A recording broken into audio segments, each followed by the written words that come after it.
Hello viewers, আপোনালোকক সকলোকে স্বাগতম জনাইছোঁ মোৰ YouTube channel Brahmaputra god farm আৰু ফেচবুক পেজ ব্ৰহ্মপুত্ৰ গড ফাৰ্মৰ পৰা। দীৰ্ঘদিন পিছতে মই ভিডিঅ'টো আৰম্ভ কৰিছোঁ আৰু আপোনালোকে বেয়া নাপাব, কিন্তু আমি ব্যৱসায়গত কাৰণত বা বিভিন্ন কাৰণত আমাৰ সময়ৰ নাটনি হয়, গতিকে আমি ভালকৈ ভিডিঅ' আপলোড দিব পৰা অৱস্থাত নাথাকোঁ। মানে মানৱ জীৱনটো এনেকুৱাই যে এটা কৰিলে আনটো কৰিব নোৱাৰি, সেইটো কৰিলে এইটো কৰিব নোৱাৰি, এনেকুৱা যি কি নহওক মই ক্ষমা প্ৰাৰ্থী মানে বহুদিন ধৰি ভিডিঅ' আপলোড নিদিয়াৰ কাৰণে। এতিয়া আজি আহিছোঁ মূল কথালৈ। আজি যিটো ভিডিঅ'ৰ কৰাৰ যিটো উদ্দেশ্য, সেই উদ্দেশ্যটোলৈ আহিছোঁ। সেই উদ্দেশ্যটো হৈছে ধান খেতিত মানে অতিৰিক্ত ইউৰিয়া দিলে কি হয় বা অতিৰিক্ত সাৰ দিলে কি হয়, কিছুমান বস্তু মানে অতিৰিক্ত দিলে কি হয় এইটো সম্পৰ্কত ভিডিঅ'। সেই ভিডিঅ'টো আপোনালোকক আকৌ কৈছোঁ যে আমাৰ চৰাঞ্চলৰ লোকে কেৱল ইউৰিয়াকে মেইন সাৰ বুলি ভাবে, যে ইউৰিয়াই দিব লাগিব আমি কেৱল।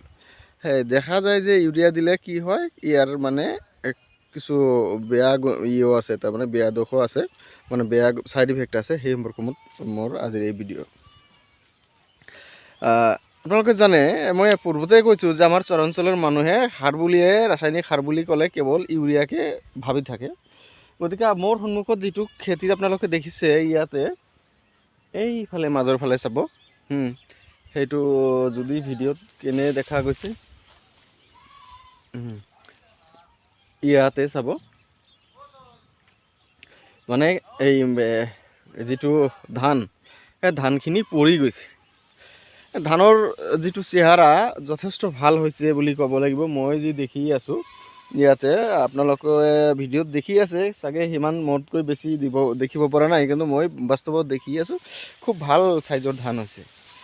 এতিয়া কথা হ'ল ইফালে কিন্তু পৰিছে, আৰু যদি চাইছে ইফালে অকণমান পৰিছে। এই খেতিটোৰ গৰাকী এজনে তেওঁ নিজেই বাৰু অনুভৱ কৰিব পাৰিছে যে বেছিকৈ ইউৰিয়া দিয়াৰ কাৰণে কি হ'ল, কি ক্ষতি হ'ল।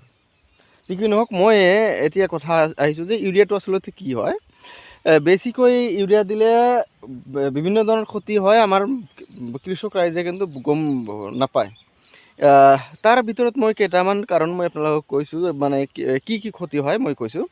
যে গছ যিখিনি ডাঙৰ হ'ব লাগে তাতকৈ বেছি হয়, বেছি হোৱাৰ কাৰণে কি কয়, এনেকৈ পৰি যায়। পৰি যোৱাৰ আৰু বৰষুণ বা বেছি বৰষুণ বা ধুমুহা এইবিলাক কথা আছে, কিন্তু এইটো আচলতে মূল কাৰণটো হ'ল এনেকুৱা পৰি যাব, যিটো অতিৰিক্ত ইউৰিয়া সাৰ দিলে যিটো পৰি যোৱা দেখিছে সেইটো হ'ব। আচ্ছা, মানে হিচাপতকৈ যেতিয়া কি হ'ব, বেছি ডাঙৰ হ'ব, তাতে আৰু এটা কথা হয় যে আমি জানো যে উদ্ভিদে খাদ্য যিটো খাদ্য তেওঁলোকে যিটো তৈয়াৰ কৰা প্ৰক্ৰিয়া, সেইটো সালোক সংশ্লেষণ, সেই ক্ৰিয়াটো ব্যাঘাত ঘটে, আৰু ঘটাৰ পিছত মানে কি কয়, মাটিৰ পৰা যিখিনি গ্ৰহণ কৰিব লগা আছে আৰু সূৰ্যৰ তাপৰ জৰিয়তে পাতে যিখিনি গ্ৰহণ কৰে, ইটো সিটোক যোগান ধৰে। গতিকে এই প্ৰক্ৰিয়াটো কিন্তু যথেষ্ট পৰিমাণে ব্যাহত হয়। কেৱল সেয়াই নহয়, যে কিছুমান বৰাক্স বা মানে বৰণ, পটাছ, এইবিলাকৰ পৰিমাণো কিন্তু এইটো যিটো কেমিকেল বা ৰাসায়নিক কাৰণত সেইবিলাক কমি যায়।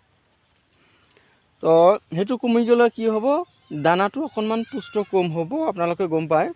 যিসকলে অতিৰিক্ত ইউৰিয়া বিশেষকৈ পকাৰ, মানে ধৰক ধান খেতিৰ ক্ষেত্ৰত যদি আপুনি চিন্তা কৰে, পকাৰ কেইদিনমান আগত আপোনালোকে ধান কি কৰিব, দেখিব যে তাত পাত বেছি বাঢ়ি গৈছে, অথবা আৰু এটা কথা হ'ল, ধৰক অতিৰিক্ত ইউৰিয়া দিলে ধৰক যিটো টাইমত পকিব লাগে সেইখিনিত কিন্তু নপকি অকণমান দেৰি হয়। তাৰমানে